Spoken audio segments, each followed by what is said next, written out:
in response to an Israeli strike on the Iranian embassy compound in Damascus, which took out a high-ranking IRGC commander. Iran has launched a large-scale attack on Israel using drones and missiles. According to Israel, in total 185 drones, 110 surface-to-surface missiles, and 36 cruise missiles were fired at the country from Iraq, Yemen, and for the first time in history, Iran directly. Overnight, social media sites were flooded with large amounts of cell phone videos of Shahed drones and ballistic missiles flying towards Israel and the following interceptions by the Israeli Iron Dome systems and Arrow 3 missiles. In addition, the Israeli military released footage of Iranian missiles and drones being intercepted by fighter jets. Israel claimed that 99% of Iranian drones and missiles were intercepted mid-air, and the number that hit the country was less than 10. However, while it seems that all drones were intercepted before they even could reach Israeli airspace, there was footage of a few Iranian missiles impacting on Israeli soil. According to reports, the majority of missiles that struck hit the Nevatim airbase in southern Israel, but according to IDF sources, the base only suffered minor damage to the infrastructure near the transportation route and at the junction in the Hermon area. In addition to this, a 7-year-old girl was wounded by one missile.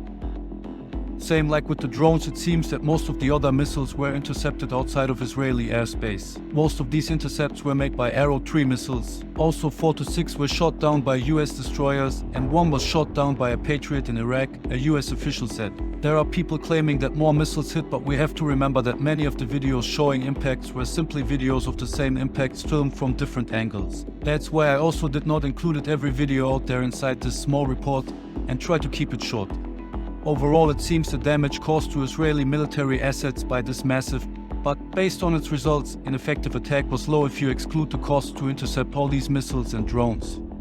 Here we have footage of the IDF showing the damage caused to parts of the Nevatim airbase. Looks minor and seems it did not interfere with the operations of Israeli jets who still operated from there. At least this is what this footage suggests. While so far only the IDF released footage of intercepts, it has also been reported that US F-15E Strike Eagles from the 494th and 335th Fighter Squadrons also downed more than 70 drones. In addition, it seems also assets from the British Royal Air Force were involved. On the surface, it seems that Iran's attack was designed to oversaturate Israel's air defense systems through a massive launch of drones followed by missiles. However, while this was definitely a serious attack, it was more about saving face, as strange as that may seem. Israel has announced that there definitely will be a response to the attack, but so far nothing major has happened, and according to Bloomberg, G7 leaders agreed to use all channels of influence on Israel to not launch retaliation attacks on Iran now. This has not kept Israel from hitting Iranian proxies in Lebanon, as footage released by the IDF shows. The small compilation shows strikes on 3 military compounds after missiles were launched from southern Lebanon into Israel as well.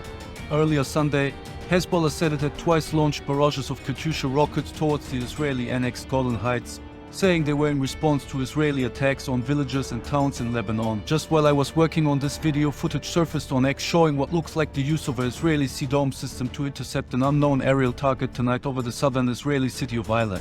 This clearly shows that the situation remains tense and needs further observation.